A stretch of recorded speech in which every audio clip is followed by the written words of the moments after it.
Hello dear student, welcome back to RM Shiksha संस्थान।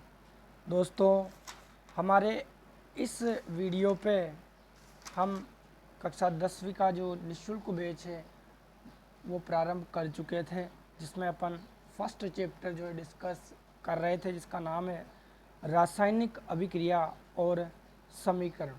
ठीक, तो इस चैप्टर के विषय में अपन दोस्तों पहले बहुत कुछ पढ़ चुके हैं। रासायनिक अभिक्रिया किससे कहते हैं और रासायनिक अभिक्रिया के क्या क्या गुणधर्म होते हैं, इसके अलावा रासायनिक समीकरण क्या होती है ये भी अपन दोस्तों पढ़ चुके थे। इसके अलावा समीकरण की कमियां और समीकरण की विशेषताएं, समीकरण की कमियों को अपन कैसे दूर कर सकते हैं वो भी अपन ने पिछले वाली वीडियोस में जो है दोस्तों पढ़ लिया था।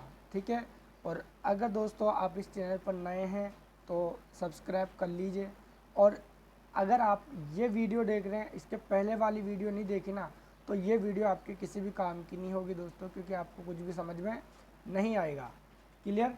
तो पहले वाली वीडियो को वॉच करें, उसके बाद में ही ये वीडियो देखें, तभी आपके ये समझ में आएगा। क्लियर है दोस्तों? तो अब अपन इस जो चैप्टर है ना रासायनिक अभिक्रिया और समीकरण का, इसका सबसे बेस्ट और सबसे मोस्ट वैल्यूबल जो पार्ट है ना वो डिस्कस करने जा रहे हैं दोस्तों, जिसका नाम है रासायनिक समीकरण का संतुलीकरण या संतुलित रासायनिक समीकरण का इम्पोर्टेंस क्या है वो अपन को यहाँ पर पढ़ना है। और इससे दोस्तों आपके एग्ज़ाम में हर बार क्वेश्चन पूछा जाता है। ठीक है, तो 2-3 नंबर का भी हो सकता है, 4-5 नंबर का भी हो सकता है। ठीक है, 4-5 नंबर के में देंगे तो 2-3 समीकरणें आपको दे दी जाएगी। तो स्टार्ट करते हैं आज का अपना नया टॉपिक, जिसका नाम है संतुलित रासायनिक समीकरण। क्या पढ़ेंगे अपन? संतुलित रासायनिक समीकरण। संतुलित रासायनिक समीकरण या रासायनिक समीकरण को संतुलित करना। ठीक है, एक ही नाम है इसका, संतुलित रासायनिक समीकरण या रासायनिक समीकरण को संतुलित करना। देखिए दोस्तों, आपको अगर किसी भी पदार्थ का फॉर्मूला याद है, उसका अणु सूत्र याद है, तो आप एक रासायनिक समीकरण जो है ना उसका आप ढांचा बना सकते हो। मतलब ढांचे का मतलब है दोस्तों एक प्रकार से उसका आप कंकाल बना सकते हो, कंकाल तंत्र बना सकते हो। जैसे मान लीजिए हमारे शरीर में क्या होता है, कंकाल पाया जाता है, हड्डियों का एक ढांचा क्या होता है, कंकाल होता है। तो इसी तरीके से जब भी कोई एक रासायनिक अभिक्रिया होती है ना, तो हमें उस रासायनिक समीकरण, या ये यूँ कह सकते हैं अपन कि मान लीजिए आपके पास में ये क्या हो गई, रासायनिक अभिक्रिया होगी। ठीक है, क्या होगी? रासायनिक अभिक्रिया कोई आपने संपन्न करवा दी। ठीक, अब इस रासायनिक अभिक्रिया का अगर आप क्या बना दो, एक तरीके से ढांचा तैयार कर दो। क्या कर दो? ढांचा तैयार करना पड़ेगा सबसे पहले, तभी तो जाकर के वो समीकरण संतुलित होगी। समीकरण को संतुलित करने का मतलब है कि उसके अंदर कितने क्रियाकारक भाग ले रहे हैं, क्रियाकारक के कितने अणु भाग ले रहे हैं, वो आपको यहाँ पर क्या करना पड़ेगा, शो करना पड़ेगा। और मतलब क्रियाकारक और उत्पाद, ये मान लीजिए आपने यहाँ पर यह क्रिया कारक और क्रियाकारक आपस में क्रिया करके क्या बनाएंगे, उत्पाद बनाएंगे। ठीक है, अब मान लीजिए ये क्रियाकारक अभी एक ही अणु इसका भाग ले रहा है और इसका भी एक ही भाग ले रहा है, तो अपन इसको एक एक तो नहीं लिखेंगे भाई, एक को अगर एक से गुणा करेंगे ना तो जैसी की जैसी संख्या हमको मिल जाएगी। इसलिए एक का तो कोई यहाँ पर अगर लिखे या नहीं लिखे तो इससे तो कोई फर्क नहीं पड़ेगा। लेकिन अगर मान लीजिए यहाँ पर आपके पास में ये दो क्रियाकारक हैं, तो आपको उत्पाद भी कितने लगाने पड़ेंगे, दो, यानी कि उत्पाद को भी आपको किससे गुणा करना पड़ेगा, 2 से गुणा करना पड़ेगा। तो इसी को अपन क्या कहते हैं, रासायनिक समीकरण का संतुलीकरण। ठीक है, तो इसके अपन थोड़ी बहुत परिभाषा वगैरह लिख लेते हैं, फिर अपन डिस्कस करेंगे। ठीक है, तो क्या लिखेंगे, वह समीकरण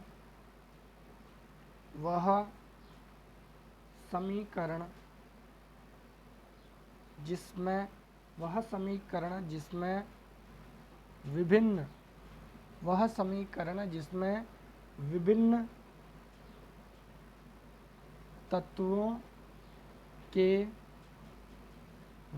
तत्वों के परमाणुओं की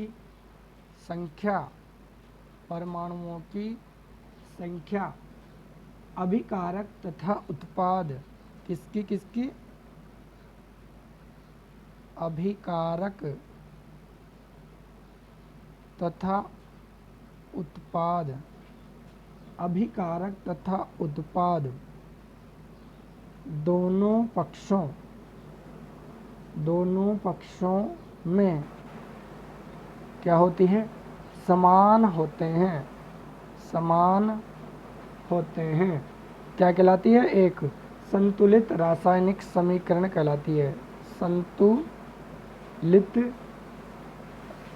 रासायनिक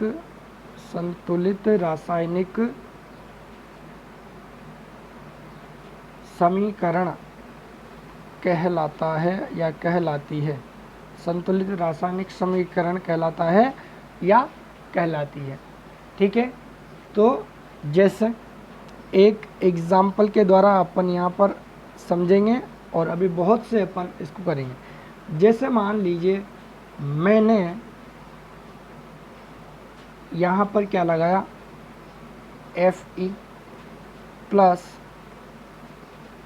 H2O gives Fe3O4 प्लस ये H2। ठीक है, ये आपको अभिक्रिया हो रही है कि भाई आयरन जो है, लोहा, वो जल के साथ में क्या कर रहा है, अभिक्रिया कर रहा है, और ये लोहे का ऑक्साइड यानी कि फेरिक ऑक्साइड जो है वो बना रहा है। ये कोई अभिक्रिया जो है आपने संपन्न करवाई किसी पात्र में, या नॉर्मली अपन देखते भी हैं इसको, तो है ना, कि लोहे पर जंग लगने वाली बात है ना। अब आप क्या करोगे कि सर यहाँ तो फेरस के केवल एक ही अणु है और यहाँ पर फेरस के कितने अणु हैं, 3। तो आप ये कर दीजिए कि इस वाले भाग को अपन क्या कहते हैं, ये किधर है, मैंने बताया था ना शुरू में आपको, एस से, ये बी यानी बायां भाग यानी कि लेफ्ट हैंड साइड, और ये क्या है, डी का मतलब दायां यानी कि राइट हैंड साइड। तो ये क्या है हमारे पास में, लेफ्ट हैंड साइड है ना। आर लेफ्ट हैंड साइड को क्या बोलते हैं, LHS। तो इस लेफ्ट हैंड साइड में इसके कितने अणु हैं, सॉरी यहाँ ये तो क्या है, यहाँ पर मैं चलो लिख ही देता हूँ, ये क्या है, राइट हैंड साइड, और क्या है, लेफ्ट हैंड साइड। क्लियर है बात। अब राइट हैंड साइड में तो इस फेरस का जो हमें प्रोडक्ट मिला है उसमें 3 अणु हैं, लेकिन यहाँ पर तो एक ही अणु है ना। तो सर क्या कीजिए, आप यहाँ पर इसको 3 से गुणा कर दीजिए। ठीक है, अब ऑक्सीजन कितने हैं यहाँ पे 4 है, लेकिन यहाँ पर कितना है, केवल 1 ही है। तो ऑक्सीजन 4 है, यहाँ 1 है, तो इसको अपन किससे गुणा कर सकते हैं, 4 से। हो गया भैया संतुलीकरण, ये 3 ऑक्सीजन 4। अब बात आ गई किसकी, हाइड्रोजन की। अब देखिए हाइड्रोजन कितने हैं, 2 तो ये रहे, 2 गुणा हो रहा है किससे, 4 से। तो 1 चौक 4 और 2 चौक 8, यानी कि टोटल 8 हाइड्रोजन की क्या है यहाँ पर, परमाणु या अणु है। ठीक है, क्या है, परमाणु है। 8 हाइड्रोजन की क्या है, परमाणु है। लेकिन यहाँ पर तो कितने हैं, यहाँ पर तो 2 ही हैं, यहाँ पर 8 है और यहाँ पर तो 2 हैं। तो 2 को किससे गुणा करें कि वो 8 हो जाए, तो इसको अपन गुणा कर सकते हैं किससे, 4 से। तो ये कौन सी अभिक्रिया होगी, ये होगी हमारे पास में ये अभिक्रिया की मतलब समीकरण, और वो भी कौन सी, संतुलित रासायनिक समीकरण। ठीक है बात, आगे बात करते हैं। जैसे ये है हमारे पास में H2 प्लस ये O2 और क्या बन रहा है H2O, यानी कि जल बन रहा है। भाई हाइड्रोजन और ऑक्सीजन से मिलकर तो जल बनता है। अब हाइड्रोजन कितने हैं? 2, लेकिन यहाँ पर भी 2 हैं, ठीक है। ऑक्सीजन यहाँ पर तो 2 हैं, लेकिन यहाँ पर तो एक ही है। तो इस ऑक्सीजन को पहले अपन ये वाला और ये वाला ऑक्सीजन बराबर कर लेते हैं। तो यहाँ पर अपन लिख लेते हैं 2, यानी कि ऑक्सीजन 2 के साथ में गुणा हो रहा है, यहाँ कुछ भी नहीं है, तो यानी कि ऑक्सीजन का केवल एक ही है। और ऑक्सीजन 2 से गुणा हो गया तो ऑक्सीजन के कितने परमाणु हो गए? 2 परमाणु हो गए। यहाँ पर भी 2 परमाणु ऑक्सीजन के, यहाँ पर भी 2 परमाणु। अब लेकिन हाइड्रोजन का जो कॉन्सेप्ट है वो थोड़ा सा डगमगा गया। हाइड्रोजन यहाँ पर कितने हो गए? 4, और यहाँ पर कितने हैं? 2। 1 2 2 2 2 4 हो गए ना भैया। यहाँ पर तो 2 ही हैं, तो सर इसको किससे गुणा कर दो आप? 2 से गुणा कर दो। ये होगी दोस्तों हमारे पास में संतुलित रासायनिक समीकरण, ठीक है। ये क्या होगी? संतुलित रासायनिक समीकरण। अब अलग अलग हम मेथड का यूज़ करेंगे। सबसे पहले ये टॉपिक तो आपको समझ में आ ही गया। अब अपन पढ़ेंगे संतुलित रासायनिक समीकरण का महत्व क्या होता है, वो अपन देखेंगे, ठीक है। तो अगला पॉइंट आप लिख सकते हो। क्या लिखेंगे अगला पॉइंट अपन? संतुलित रासायनिक समीकरण का महत्व। दिख तो रहा है ना भैया? हाँ, संतुलित रासायनिक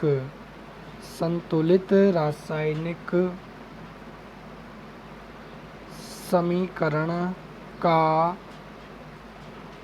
क्या महत्व होता है उसको अपन देखेंगे अब, कि भाई जो संतुलित रासायनिक समीकरण होती है ना, उसका क्या इम्पोर्टेंस है हमारे इस चैप्टर में, या जो हम सीखने जा रहे हैं उसमें जो संतुलित रासायनिक समीकरण है उसका क्या इम्पोर्टेंस होता है। देखिए दोस्तों, एक नियम होता है हमारे पास में जिसको अपन बोलते हैं द्रव्यमान संरक्षण का नियम। एक हमारे पास में नियम होता है जिसको अपन क्या बोलते हैं?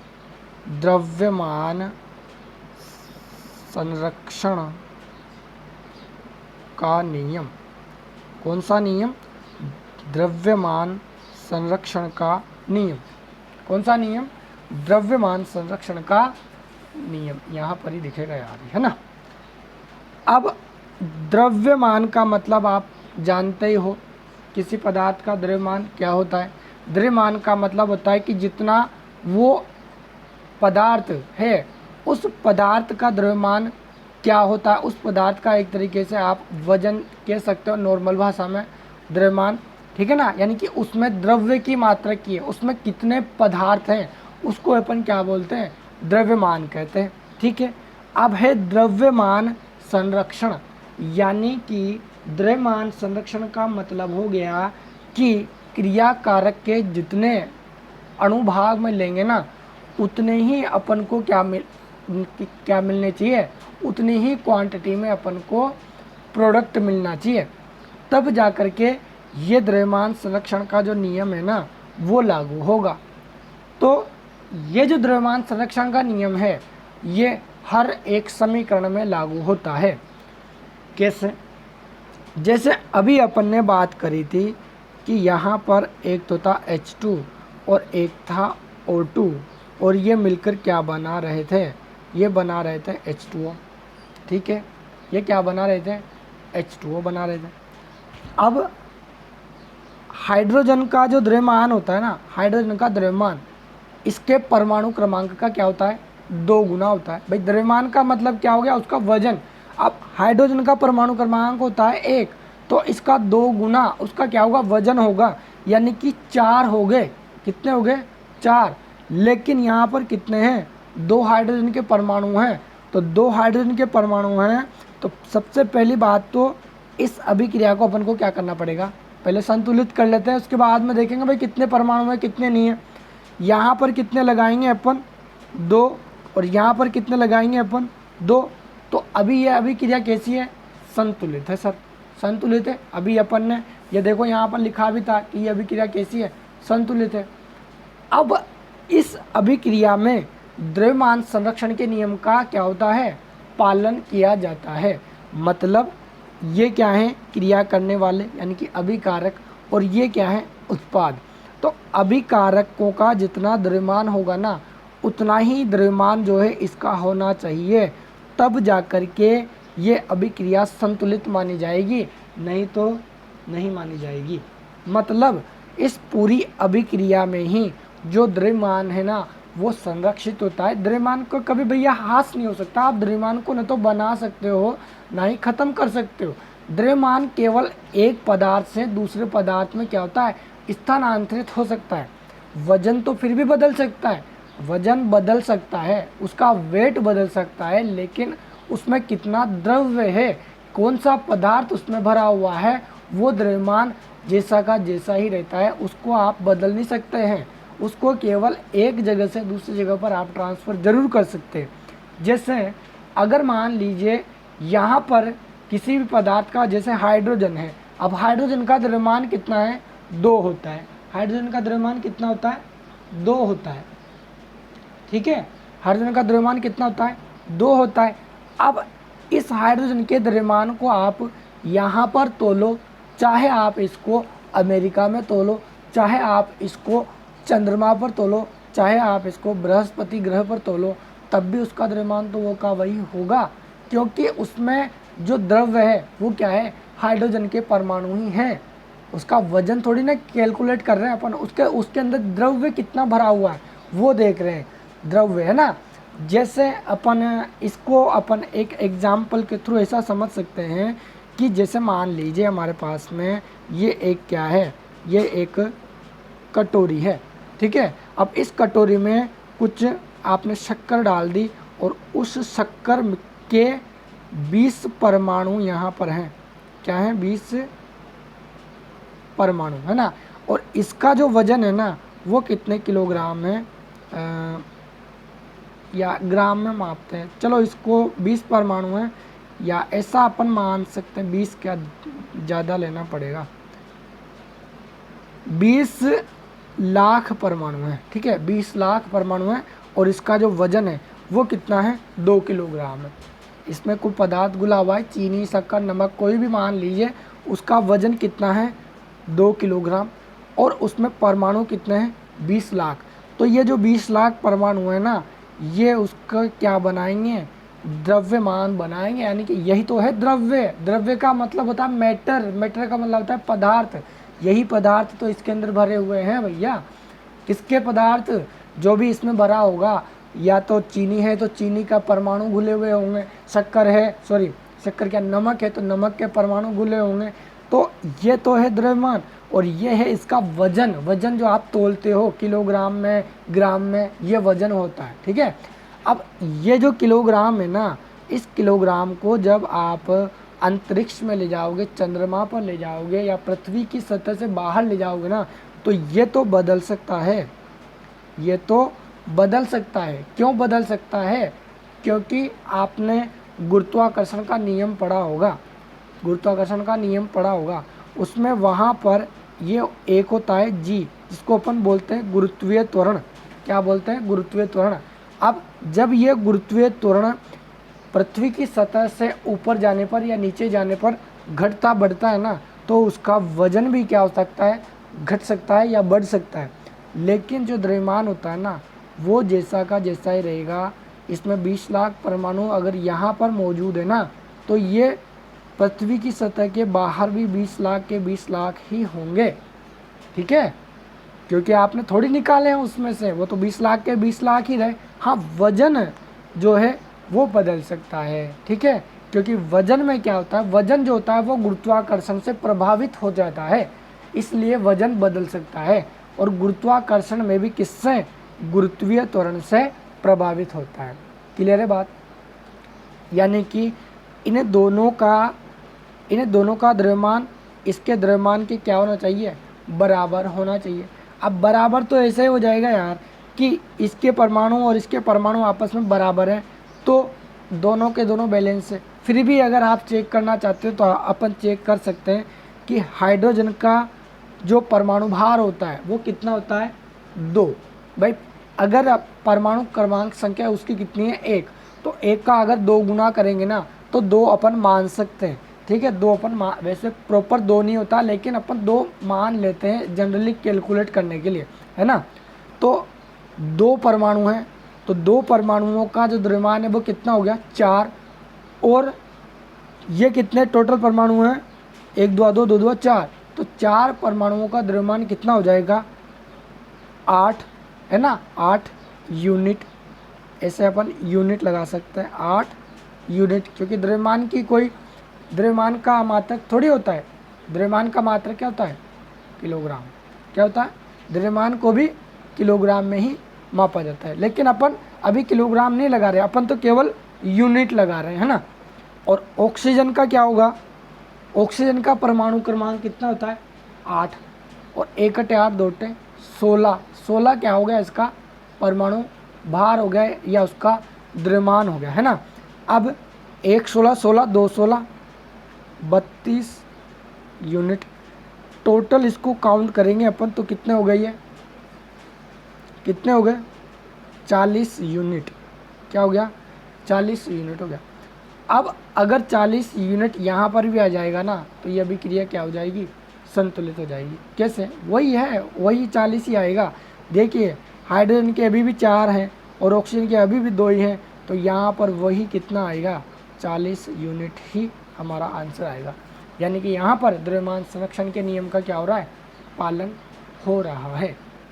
ठीक है, अब यही चीज़ को अपन क्या लिख सकते हैं, द्रव्यमान का मात्रक भी किलोग्राम होता है, वजन का मात्रक भी किलोग्राम होता है। ठीक है, लेकिन द्रव्यमान क्या होता है, उस पदार्थ में उपस्थित द्रव्य की मात्रा है, को कितना पदार्थ उसमें भरा हुआ है। जबकि ये जो किलोग्राम है नॉर्मली क्या होता है, वजन होता है। वजन अलग चीज़ है, वेट उसको अपन बोलते हैं, और द्रव्यमान को अपन क्या बोलते हैं, मास। क्या बोलते हैं, मास। ठीक है, चलिए लिखते हैं अपन थोड़ा सा इसमें, क्या लिखेंगे अपन देखिए, रासायनिक अभिक्रिया, रासायनिक अभिक्रिया में, रासायनिक अभिक्रिया में न तो, रासायनिक अभिक्रिया में न तो द्रव्यमान का, न तो द्रव्यमान का निर्माण होता है और न ही क्षय। क्षय का मतलब विनाश, यानी कि न तो द्रव्यमान का निर्माण होता है और न ही उसका विनाश होता है। द्रव्यमान क्या होता है, संरक्षित होता है। द्रव्यमान को आप बना नहीं सकते, द्रव्यमान को केवल ट्रांसफ़र कर सकते हैं। जैसे एनर्जी है, आप एनर्जी को थोड़ी बना सकते हैं। एनर्जी केवल एक रूप से दूसरे रूप में क्या हो सकती है, परिवर्तित हो सकती है। अतः तीर के चिन्ह के, तीर के चिन्ह के दोनों ओर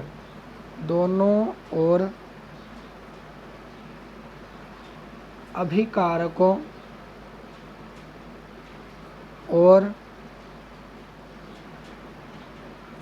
उत्पादों के परमाणुओं की संख्या समान होगी। क्यों होगी, क्योंकि द्रव्यमान संरक्षण के नियम के अनुसार अभिकारक और क्रियाकारक के समान अणु आपस में क्या कर लेते हैं, क्रिया करके उत्पाद बनाते हैं। ठीक, आइए देखिए आगे बढ़ते हैं अपन। रासायनिक संयोजन के मूलभूत नियम। कौन सा नियम? द्रव्यमान संरक्षण। द्रव्यमान संरक्षण के नियम। द्रव्यमान संरक्षण के नियम के अनुसार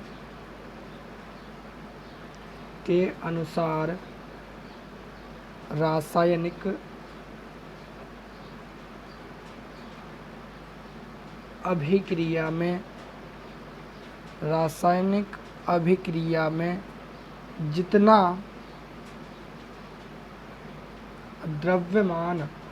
जितना द्रव्यमान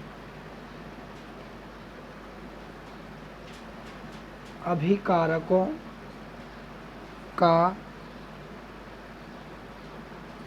होता है उतना ही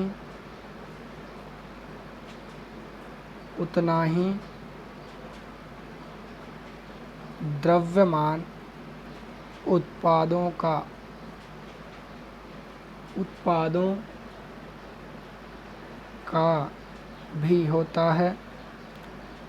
का भी होता है। अर्थात संपूर्ण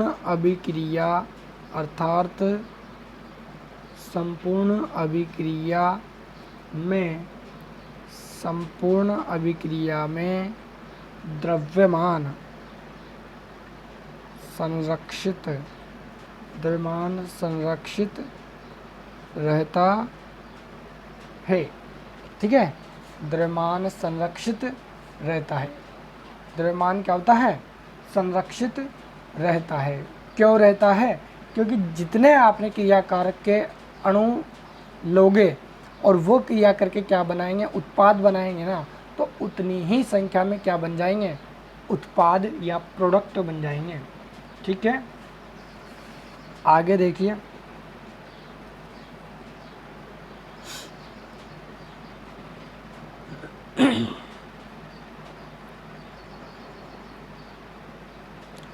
दूसरे शब्दों में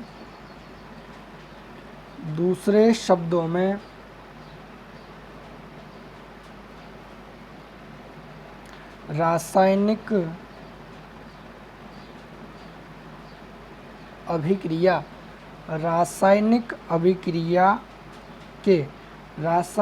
अभिक्रिया के पहले एवं उसके पश्चात प्रत्येक तत्व के परमाणुओं की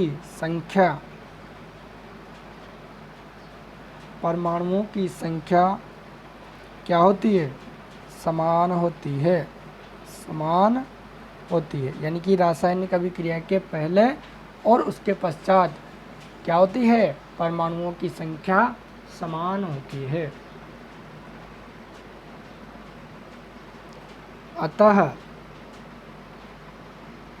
लिखे हुए समीकरण को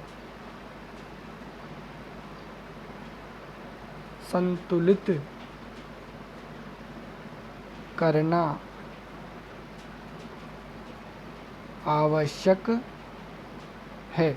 तो ये हो गया हमारे पास में रासायनिक समीकरण का संतुलीकरण या संतुलित रासायनिक समीकरण का महत्व। ठीक है, अब आगे देखते हैं। आगे अपन देखते हैं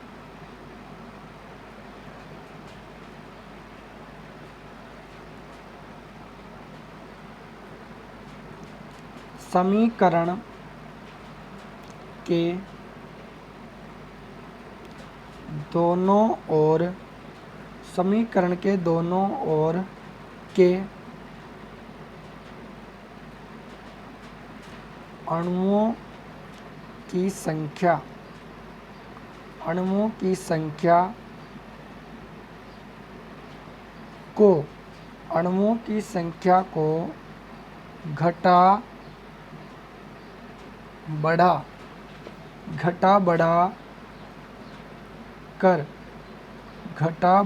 कर समीकरण को संतुलित किया जाता है। क्या किया जाता है? समीकरण को संतुलित किया जाता है। भाई अणुओं की संख्या को घटा बढ़ा करके समीकरण को संतुलित किया जाता है। ठीक है, समीकरण को क्या किया जाता है? संतुलित किया जाता है। रासायनिक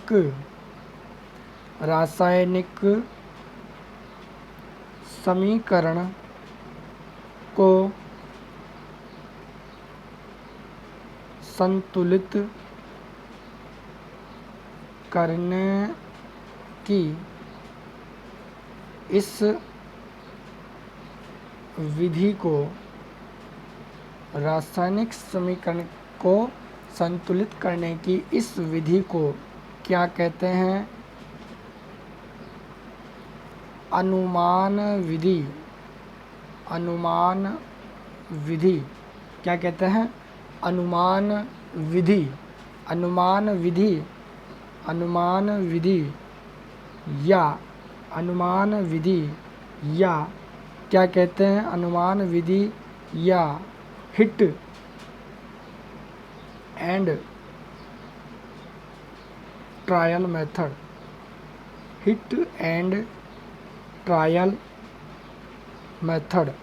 हिट एंड ट्रायल मेथड या अनुमान विधि कहा जाता है। क्या कहा जाता है? हिट एंड ट्रायल विधि या अनुमान विधि कहा जाता है।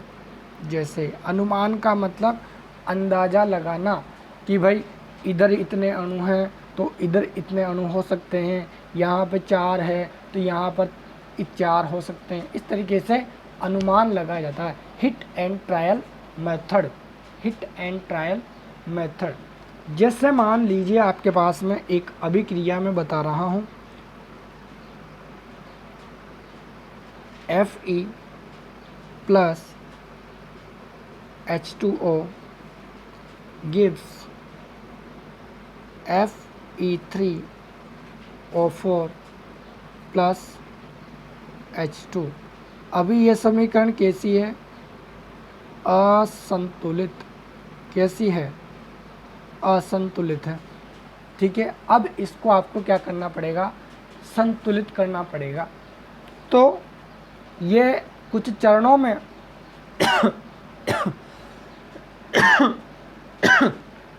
सॉरी, कुछ चरण लिखने पड़ते हैं इसके। अब अलग अलग अभिक्रिया के लिए, अलग अलग समीकरण के लिए अलग समीकरण बनानी पड़ती है और अलग समीकरण के लिए अलग अलग चरण हो सकते हैं। तो अपन इस समीकरण के लिए चरण लिखेंगे, यानी कि स्टेप बाय स्टेप इसको अपन क्या करेंगे? संतुलित करेंगे। तो अपन क्या लिखेंगे? Step first. क्या लिखेंगे अपन? चरण 1। आप चरण लिख दीजिए या लिख दीजिए आप स्टेप फर्स्ट। स्टेप फर्स्ट या चरण फर्स्ट। चरण 1 या स्टेप फर्स्ट। क्या करेंगे? देखिए, सबसे पहले अपन को Fe3O4 में ऑक्सीजन के 4 परमाणु हैं। ऑक्सीजन के 4 परमाणु दिख रहे हैं? ऑक्सीजन के 4 परमाणु हैं। अतः हमें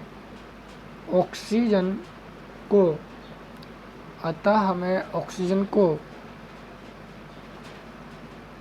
बराबर करना है। इसके लिए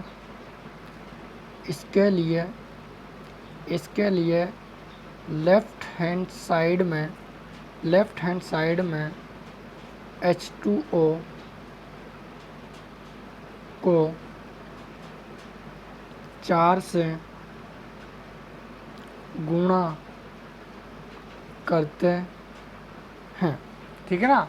और ध्यान से करना पड़ेगा, ये आपने जरा सी गलती करी तो आपका पूरा का पूरा ये क्या हो जाएगा, बिगड़ जाएगा भैया, देखना, ठीक है ना।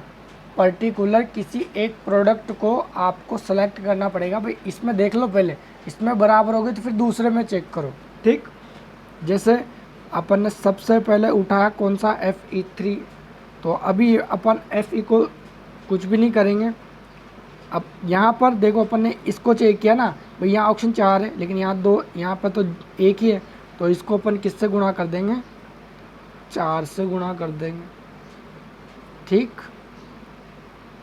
Fe3O4 plus H2। अब किसको चेक करेंगे, अब अपन चलेंगे स्टेप नंबर 2 की तरफ। अब देखिए Fe3O4 में Fe के 3 परमाणु हैं, अतः हमें लेफ्ट हैंड साइड में भी 3Fe करना पड़ेगा, अतः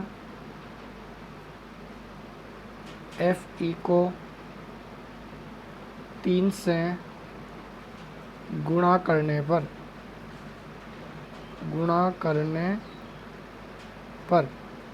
गुणा कर दो, 3Fe plus 4H2O plus Fe3O4 plus H2, ठीक। लेकिन अभी भी एक स्टेप और बढ़ जाएगा, क्योंकि अभी हमारे पास में पूरा की पूरी समीकरण संतुलित नहीं हुई है। Fe संतुलित है, ऑक्सीजन संतुलित है, लेकिन हाइड्रोजन क्या हो रहा है, अभी भी डिस्टर्ब कर रहा है। तो इसके लिए अपन क्या डालेंगे, स्टेप नंबर 3, ठीक है। उसके लिए अपन क्या लिखेंगे, अब हमें केवल राइट हैंड साइड में H2 की संख्या को संतुलित करना है, ठीक है। लेफ्ट हैंड साइड में 4 H2 हैं, तो राइट हैंड साइड में भी 4 H2 करना पड़ेगा। इसके लिए राइट हैंड साइड में H2 को 4 से गुणा करने पर, तो कर दो गुणा, कर दो ये गुणा, 3Fe plus 4H2O gives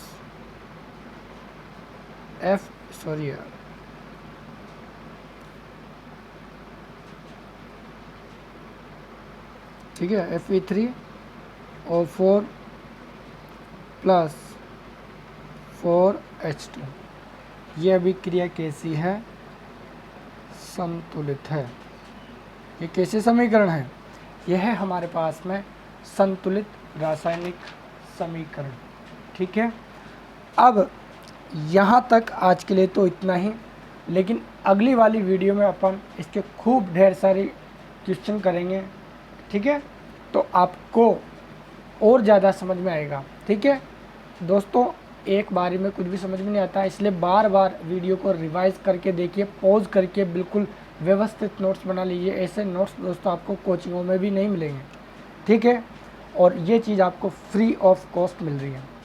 okay, तो मिलते हैं फिर अगली वीडियो में।